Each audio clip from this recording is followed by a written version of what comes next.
विश्वास दो, मैं तुमको विश्वास दूं, तुम मुझको विश्वास दो। अरे शंकाओं के बादल हम लंघ जाएंगे, शंकाओं के बादल हम लंघ जाएंगे, शंकाओं के बादल हम लंघ जाएंगे, शंकाओं के बादल हम लंघ जाएंगे। मरुधरा को मिलकर स्वर्ग बनाएंगे, मरुधरा को मिलकर स्वर्ग बनाएंगे। अरे प्रेम बिना ये जीवन तो हथियारा है, प्रेम बिना ये जीवन तो हथियारा है। अरे प्रेम बिना तो ये जीवन अनजाना है, प्रेम बिना तो ये जीवन अनजाना है। सब अपने हैं कौन यहाँ बेगाना है, सब अपने हैं कौन यहाँ बेगाना है।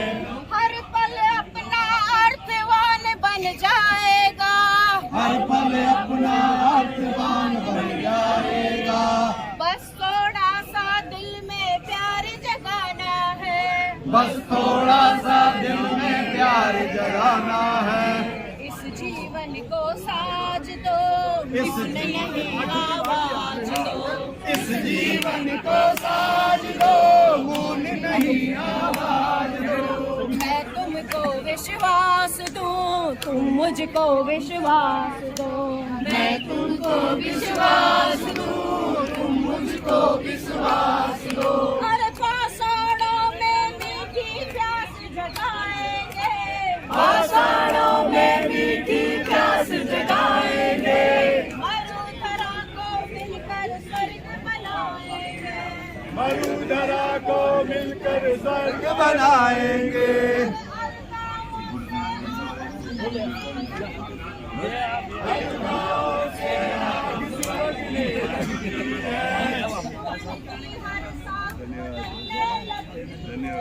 उपवन की हर साख बदलने लगती है।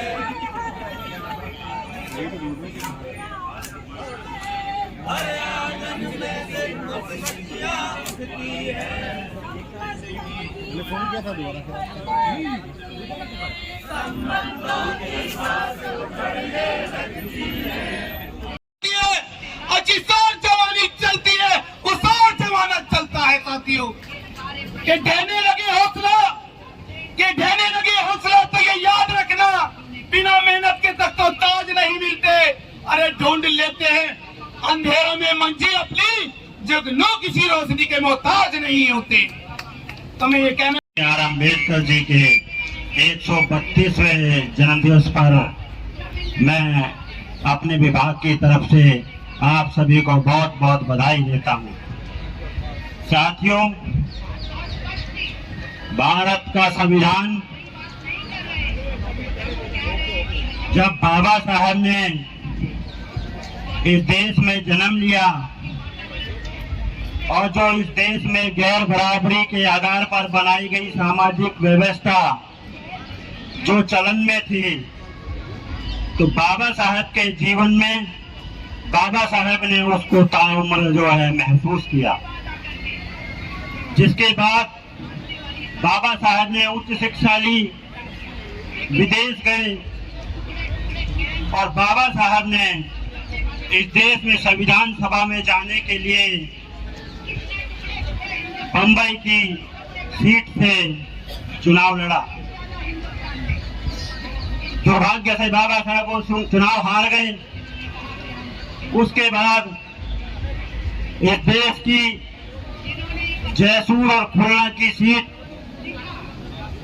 जो बांग्लादेश में अब है वह बंगाल की सीट थी, उससे बाबा साहब ने चुनाव लड़ा और बाबा साहब भारी बहुमत से उस सीट से चुनाव जीत करके संविधान सभा में गए। लेकिन साथियों, ये बहुत ही दुर्भाग्य की बात हुई, जो भारत में बाउंड्री कमिश्नर जो आया था उसने बाबा साहब की सीट को पाकिस्तान में काट करके पाकिस्तान के साथ मिलाने का काम किया। कि बाबा साहब काफी दुखी हुए। हिंदुस्तान के संविधान सभा के मेंबर ना कहला करके बाबा साहब पाकिस्तान के संविधान सभा के मेंबर कहलाए गए। बाबा साहब ने उस बड़े दुखी हुए और उस सीट से त्याग पत्र दे करके बाबा साहब जो है अपने कमरे में जा करके बैठ गए। जिसके पश्चात कांग्रेस पार्टी के सीनियर नेताओं ने चर्चा की कि बाबा साहब डॉक्टर बी.आर. अम्बेडकर जी के बिना भारत के संविधान की कल्पना नहीं की जा सकती। तो उन्होंने बंबई से कांग्रेस के जयकर साहब से इस्तीफा दिला करके बाबा साहब को बंबई की सीट से चुनाव जिता करके संविधान सभा में कांग्रेस पार्टी ने भेजा।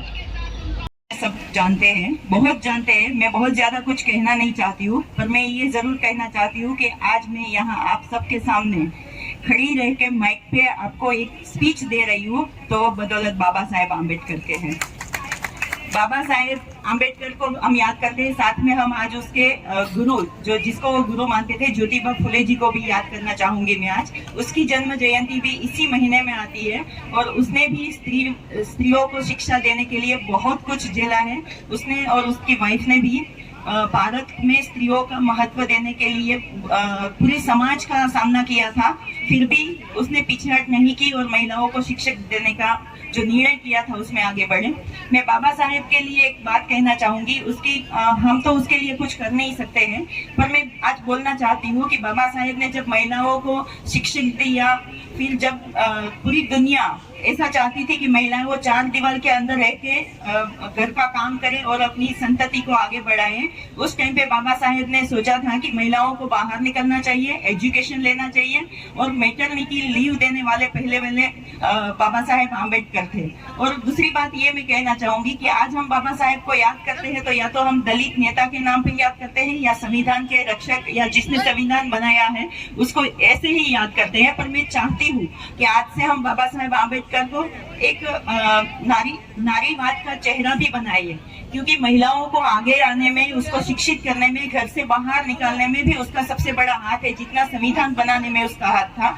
तो मैं चाहती हूँ कि आज उसकी जन्म जयंती के दिन जब भी कोई भी महिला अपनी स्पीच दे या कहीं पे भी आगे जाए, तो जो बाबा साहेब की सोच थी महिलाओं को आगे लेके जाने की, उस बात पे भी जो नारीवाद का चेहरा बनाना है हमारी नारियों के हाथ में है कि हम आगे जाके भी हमारी स्पीच में कहीं ना कहीं बाबा साहेब आम्बेडकर को याद करें, जिससे लोगों को पता चले कि ये बाबा साहेब है जिसकी वजह से आज महिलाएं ये जॉब कर रही है। आज जिसका पति कभी कुछ जॉब भी नहीं कर पाते हैं या तो उसकी कोई बीमारी आ जाती है, तो वो महिला है होती है जो उसका घर चलाती है। तो ये अधिकार हमें वो बाबा साहेब की सोच ने दिलाया है। तो मैं इतना कहकर बस अपनी स्पीच को समाप्त करती हूँ। जय हिंद, जय भारत। का कार्य था, इसके अंदर दूसरे का योगदान नहीं था। पंडित जवाहरलाल नेहरू जी बाबा साहब को बहुत महत्व देते थे और जब संविधान बनना था एक एक बात के ऊपर, जैसे भी एक बहन ने हिंदू कोड बिल का जिक्र कर रही थी, हिंदू कोड बिल ठीक है बाबा साहब लाए, पास नहीं हुआ। आरएसएस ने और दूसरे विश्व हिंदू परिषद के लोगों ने बहुत उसका विरोधाभास किया। आखिर आज जो संविधान बचाव की बात है, आप सपष्ट सोच लीजिएगा, जब आजादी का आंदोलन था, आज वो आजादी का आंदोलन लोकतंत्र का आंदोलन बन चुका है। अगर आपको लोकतंत्र कायम रखना है, भारत का संविधान रखना है, तभी भारत के अंदर समानता बचेगी। कितनी आसानी से आप अंदाजा लगाइए नियमावली क्या है। हमारे आदरणीय राजीव जी का बहुत सबल शब्दों में कह दिया गया कि आप सांसद नहीं रहे तो आप कोठी खाली कर दीजिए। कहा ना, मैं ये पूछना चाहता हूँ कि लाल कृष्ण आडवाणी जी कौन से राज्यसभा लोकसभा के सांसद हैं? मुरली मनोहर जोशी जी कौन सी लोकसभा के राज्यसभा के सांसद हैं? उनकी कोठी का प्रश्न नहीं उठा। ये प्रश्न कोठी का नहीं है, ये मोदी जी की विचारधारा बिल्कुल वही आरएसएस की विचारधारा है, जहाँ पे एक बहन को अधिकार ना मिले, एक दलित समाज को अधिकार ना मिले, एक मजदूर को वोट डालने का अधिकार ना मिले, सामंतवाद दोबारा से लाने की जो परिपाटी है उसका हम और आप सब मिलकर सिर्फ विरोध नहीं करेंगे, एक जन आंदोलन के रूप में ज्योति प्रचंड करेंगे और बाबा साहब के संविधान को बचाकर कांग्रेस के नेतृत्व पे फिर वही आजादी का आंदोलन लाएंगे, वही विकास की बात लाएंगे। अभी एक मैं बात कह के समाप्त करूंगा। एक सज्जन मुझसे कह रहे थे कांग्रेस ने कुछ नहीं किया, कांग्रेस ने कुछ नहीं किया। मैंने भैया तेरी बात बिल्कुल मुझे अच्छी लगती है, वाकई में कांग्रेस ने कुछ नहीं किया। सिर्फ एक दिन के लिए वो काम कर ले जो कांग्रेस ने करे। कल सवेरे उठ के लाइट न जलाइयो, अपनी मोमबत्ती जला लियो, अपने घर के अंदर दीवा जला लियो, लाइट न जलाइयो, ये कांग्रेस की देन थी। जो सा मोबाइल हाथ में लिए घूम रहा है ना, इसको बिल्कुल प्रयोग ना करियो, ये राजीव जी की देन थी, इसका प्रयोग ना करियो। अगर आपको कांग्रेस की विचारधारा लेकर चलनी है, उस अस्पताल में जाके इलाज ना कराइयो जो कांग्रेस के टाइम में बनी है, बिल्कुल अपने आप को बचा के रख लियो। उस रास्ते पे ना चलियो जो रोड कांग्रेस ने बनाए थे। वो पंचायत घर में जाके ईमानदारी की बात ना करियो जो कांग्रेस ने की थी। कांग्रेस के टाइम में भारत की दिल्ली राजधानी में 3 लाख की आबादी थी, 3 लाख की। चांदनी चौक में बैलगाड़ी चलती थी, बैलगाड़ी। आज ग्रेटर नोएडा में बैलगाड़ी नहीं चल रही। जो कांग्रेस के टाइम में रेलवे चली ना, जो कांग्रेस के टाइम में बाकायदा जिस समय यूएनओ का एक प्रस्ताव आया, ये जो बना ना अशोका होटल, किस प्रकार से बना, कहाँ से पैसा मांगा गया, ये सवाल नहीं है। ये सवाल है आजाद, ये सवाल है कि इलाहाबाद का उस भवन को क्या करने वाले व्यक्ति की कोठी खाली कराना, ये मोदी जी की विचारधारा है। मोदी जी की विचारधारा नहीं है, ये पूरी विश्व स्तर पर इन्होंने जो बनाया, विश्व गुरु कहते हैं। विश्व गुरु की परिभाषा क्या है, मैं आज तक नहीं समझ पाया। मैं ये जानता हूँ अच्छी तरह, अगर ये सरकार जिस तरीके से चल रही है, दोबारा उसी चीज को लाना चाहती है, उसको बचाने के लिए आइए हम संविधान बचाएं, भारत की एकता बचाएं, भारत के लोकतंत्र को बचाएं। धन्यवाद। जय भीम। कि बाबा साहब की लीगेसी को क्लेम करने का सबसे ज्यादा जो अधिकार है वो कांग्रेस पार्टी को है। मेरे पूर्व वक्ताओं ने आपको बताया कि किस प्रकार से बाबा साहब के संघर्ष और कांग्रेस पार्टी की दूरदर्शिता, पंडित जवाहरलाल नेहरू जी की दूरदर्शिता, गांधी जी का मार्गदर्शन और बाबा साहब के संविधान ने इस देश को जो आधारशिला दी है, उसी आधारशिला पर ये देश आज टिका हुआ है और एक महान राष्ट्र बनने की दिशा में अग्रसर हुआ। लेकिन पिछले 2014 से मैं समझता हूं कि ये जो नारा दिया है, डरो मत, संविधान अभी जिंदा है, लेकिन इस संविधान पे एक खतरा पैदा हो गया है। ये संविधान धीरे धीरे खत्म किया जा रहा है। हम सब लोग जानते हैं कि वो तमाम बुनियादी मूल्य जो संविधान में निहित थे, चाहे वो डेमोक्रेसी के थे, चाहे वो सेकुलरिज्म के थे, चाहे वो लिबर्टी के थे या बंधुत्व के थे, उन सभी मूल्यों को समाप्त किया जा रहा है। डेमोक्रेसी के पायदान पर हम मेरे ख्याल से 127वें पायदान पर हैं और बेकारी, गरीबी, सभी के आंकड़े में मैं समझता हूं कि हम 2014 के बाद निरंतर ये देश उस इंडेक्स में गिरता रहा है जो कि विश्व का पैमाना रहा है। विश्व के पैमाने पर चाहे डेमोक्रेसी के मूल्य हों, चाहे सेकुलरिज्म के पायदान हो, हम उन तमाम पायदानों में गिरते जा रहे हैं। ये देश न सिर्फ उन मूल्यों की हत्या कर रहा है, मैं समझता हूं कि ये देश जो है वो उन मूल्यों को तो छीन ही रहा है जो संविधान में हमें कांग्रेस पार्टी ने दिए। और निश्चित रूप से इस देश को चाहे वो धर्म के आधार पर बांट रहे हों, चाहे वो आर्थिक उन्नति के आधार पर पायदान में हम नीचे जा रहे हों, मैं समझता हूं कि ये आज सबसे बड़ी जिम्मेदारी कांग्रेस पार्टी की है, क्योंकि कांग्रेस पार्टी ने ही संविधान सभा के आयोजन में बाबा साहब को वो चेयरमैन बनाया और उसके बाद नेहरू जी की जो नीतियां थी उससे इस राष्ट्र का निर्माण हुआ। तो समझता हूं कि आज इस देश को जरूरत है कि वो कांग्रेस पार्टी के साथ खड़ी हो और इन मूल्यों की दोबारा से स्थापना करने के लिए कांग्रेस पार्टी को मजबूत करें। इन तमाम शब्दों के साथ आप सभी लोगों का धन्यवाद। जय हिंद। आप हम सबके नेता SC/ST के चेयरमैन परम श्रद्धेय श्री राजेश निलोटिया जी, सेवा दल के चीफ लालजी देसाई जी, ऑल इंडिया महिला अध्यक्ष नीता डिसूजा जी, दिल्ली प्रदेश SC के चेयरमैन संजय नीरज जी। दोस्तों, आज बाबा भीमराव अंबेडकर जी का जन्म दिवस मना रहे हैं हम। जिस तरीके से आदरणीय श्री राहुल गांधी जी ने एक नारा दिया, डरो मत संविधान जिंदा है। दोस्तों, हिंदुस्तान के अंदर इस नारे के साथ एक नया जोश लेकर आदरणीय राजेश निलोटिया जी ने मेरी विधानसभा मादीपुर में, जहां से मुझे चुनाव लड़वाया, वहां पे 500 कार्यकर्ता SC डिपार्टमेंट के संविधान के रक्षक और सिपाही बनाए।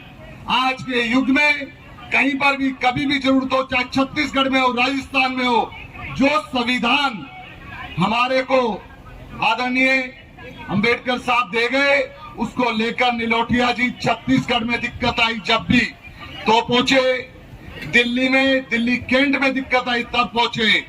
तो मैं लालजी देसाई जी विश्वास दिलाना चाहता हूं, ये RSS वालों को अगर सीधा कर पाएंगे ना, तो ये SC डिपार्टमेंट सीधा करेगा, जो ना डरने से डरता है, ना जेल भरने से डरता है, ना प्रदर्शन करने से डरता है।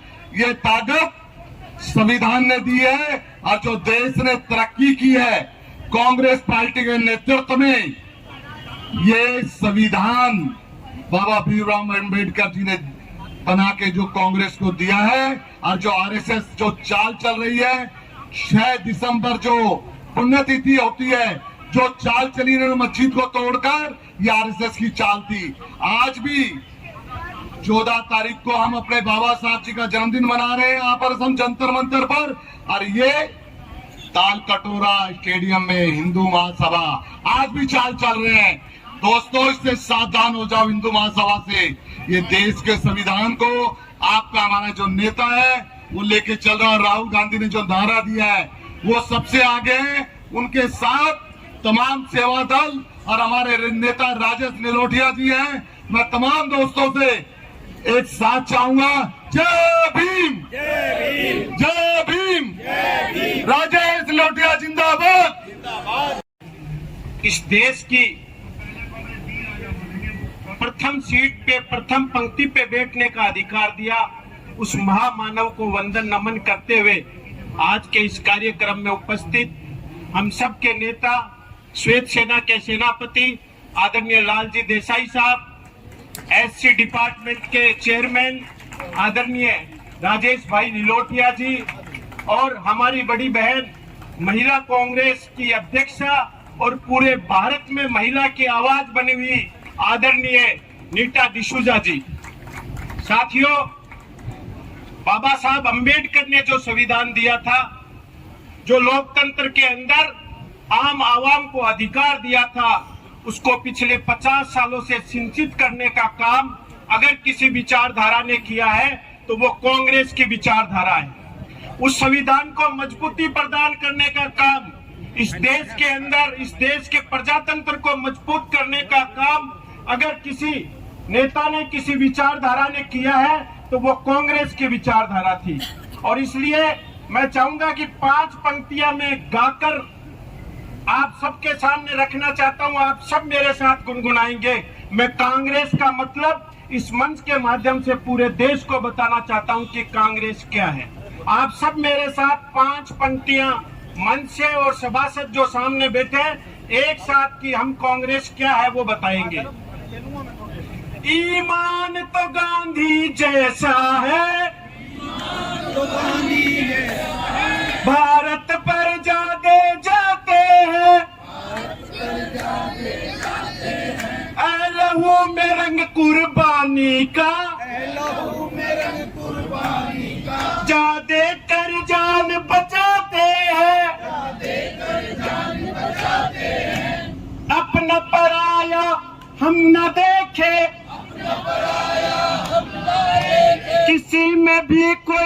रंग ना देखे,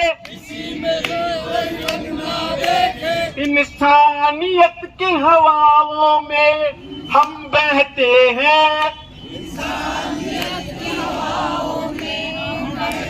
और इसलिए हमें कांग्रेस कहते हैं, हमें राहुल कहते हैं,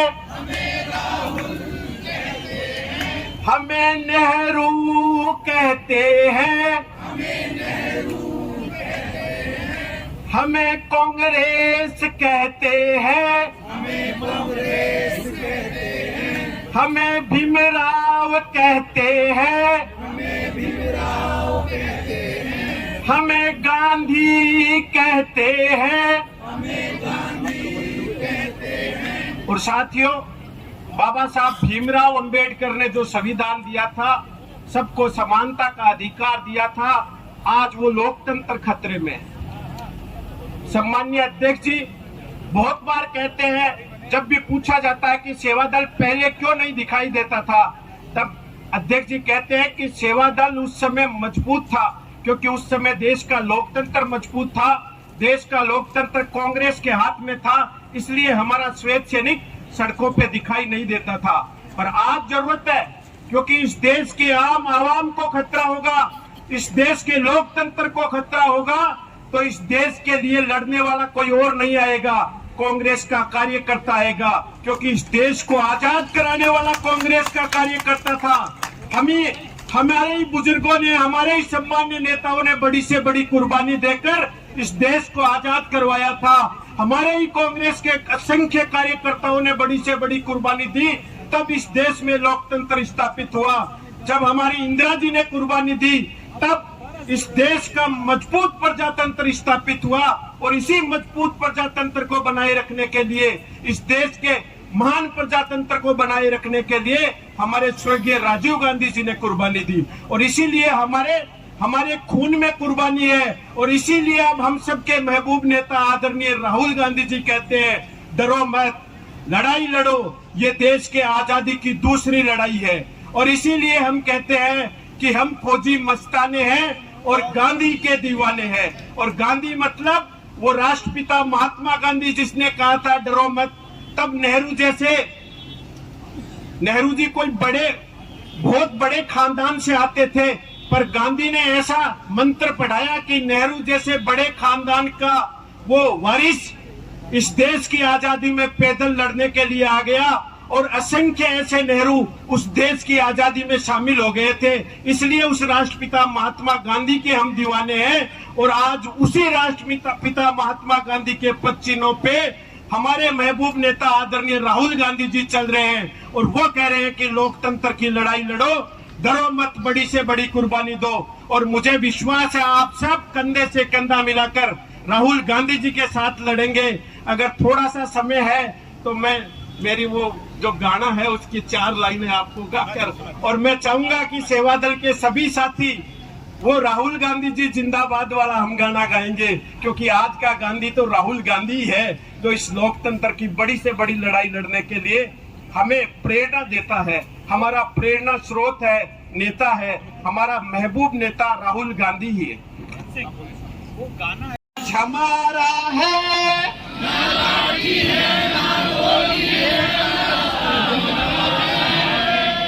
ना जेल है, ना जाल है, ना ताज हमारा है।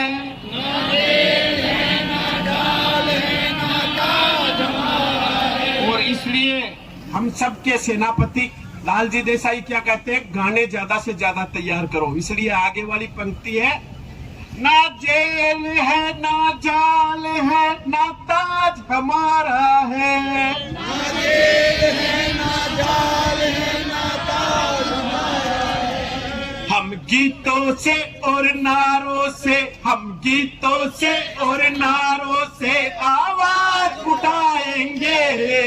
हम गीतों से और नारों से आवाज उठाएंगे। चाहे जो भी कर लो हम तो बढ़ते जाएंगे।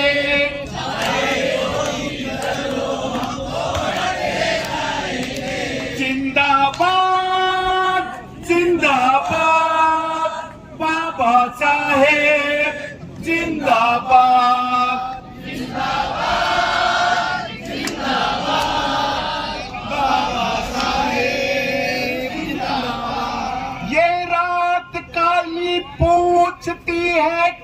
ये काली है, ये रात काली पूछती है क्यों ये काली है। किसने हमारी चांदनी हमसे चुरा ली है, किसने हमारी चांदनी हमसे चुरा ली है। और हम जुगनू जो अंधेरों को प्रकाश में बदलता है, जुगनू जो पिछले 50 सालों से इस देश के लोकतंत्र की रक्षा की है, जुगनू जिसने बड़ी से बड़ी कुर्बानी देकर इस देश को आजाद कराया है, वो जुगनू जो मेरे सामने बैठा हुआ है, वो जुगनू जो राहुल गांधी के साथ संघर्ष कर रहा है, वो जुगनू कांग्रेस का कार्यकर्ता ही हो सकता है जो इस देश के लोकतंत्र की हिफाजत कर रहा है।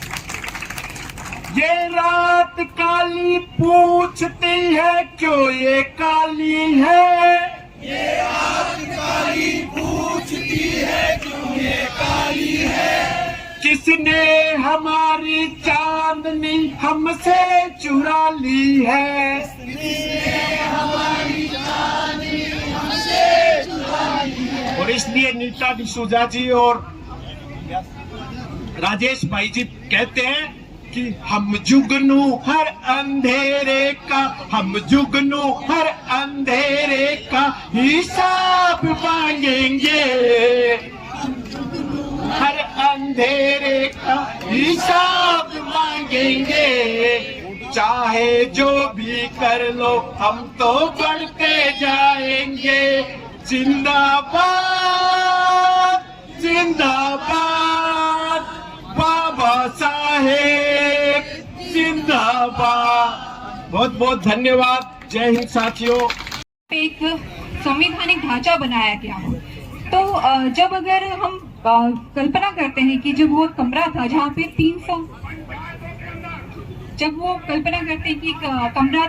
300 लोग इकट्ठा हुए और उन्होंने कोशिश की कि हम एक भारत को कैसे देखना चाहते हैं, मेरे सपनों का भारत जिसे कहते हैं, एक परिकल्पना भारत की कि एक ऐसा देश जहाँ पे सभी इंसान, सभी नागरिकों को अपना अधिकार मिले, अपना समान हक मिले, हर एक, कोई जातिवाद ना हो, कोई धर्मवाद ना हो, कोई लिंग भेद ना हो, ऐसा भारत।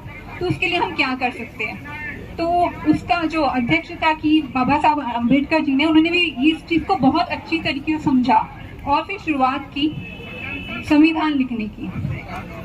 अब कई अड़चने आई और उसमें सबसे बड़ी अड़चने जो उस वक्त देश की व्यवस्था थी वो थी जाति व्यवस्था। तो जाति व्यवस्था को भी समझा गया कि क्या है जाति व्यवस्था।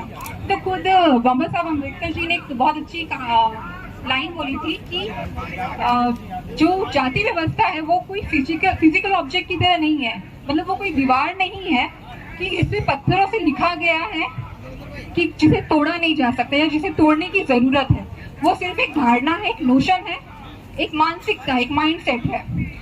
तो मानसिकता क्या है कि अगर कोई मजबूत है तो अगर मजबूत है तो ये सही है, वो समझता है कि वो मजबूत है तो भी वो सही है, लेकिन उसकी मजबूत रहने का रहस्य है क्योंकि कोई कमजोर है वहां पे इसलिए वो मजबूत है, तो वो गलत है।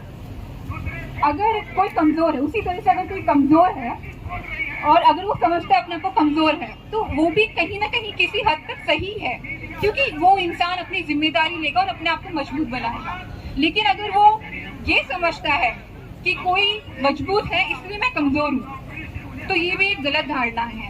तो ये जो जातिवाद है इसी धारणा की नींव पे रखी गई है। तो हमें ये नींव बदलने की जरूरत है, ये मानसिकता बदलने की जरूरत है। और इसके लिए कई संवैधानिक प्राविधान लाए गए, लागू किए गए कि जिसमें पहले राजनीतिक न्याय होना चाहिए, आर्थिक न्याय होना चाहिए, सामाजिक न्याय होना चाहिए उन वर्गों पे, और फिर उसके बाद जहाँ पे ये बाहरी तरफ से कि हमने ये दिया, ये संविधान बाबा साहब अम्बेडकर जी ने, उनकी 300 लोगों ने दिया कि आप इसको समझे और इसका उपयोग करें।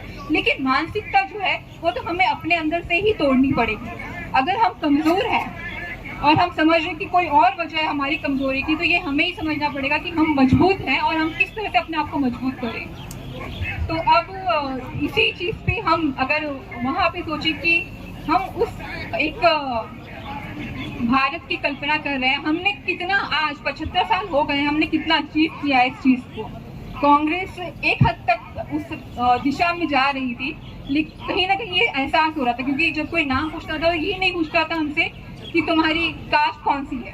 10-15 साल पहले ये होता था, लेकिन फिर से वो रिवर्स गियर में गाड़ी जा रही है, जहाँ पे आजकल पूछा जा रहा है कि भाई तुम्हारा नाम ये है तो तुम्हारी जात कौन सी हो सकती है, डायरेक्टली पूछा जा रहा है। तो हम कहीं ना कहीं फिर से बैक उसमें जा रहे हैं। तो हमें ये रोकने की जरूरत है और ये धारित करने की जरूरत है कि ये चीजें, ये जो मानसिकता है ये एक वक्त के लिए है, इसे बदलना जरूरी है, ताकि हम आगे उस भारत को वो उपलब्धि पा सके जो हमारी जो नेताओं ने, हमारे राजनेताओं ने सोची थी कि एक हमारे सपनों का भारत जिसमें हर कोई समान हो, हर किसी का हक समान हो, ना कोई कमजोर हो और ना ही कोई उस कमजोरी की वजह हो।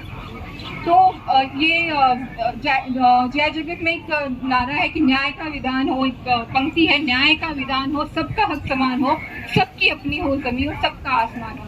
ये गाना जो है मैं इसको इस तरह से लेती हूँ कि हमें सोचना होगा, समझना होगा कि हम क्या थे, कहाँ हैं और हमें कहाँ पहुँचना है। जय हिंद। चीजें पुरानी कौन रखता है? अब नए कमरों में चीजें पुरानी कौन रखता है? अब शहरों में परिंदों के लिए पानी कौन रखता है? वो तो हम ही थे, वो तो हम ही थे जो थामे रहे गिरती दीवार को, वरना इतने सलीके से बुजुर्गों की निशानी कौन रखता है? के साथी, कांग्रेस के साथी, आज वक्त है बाबा साहब भीमराव अम्बेडकर जी के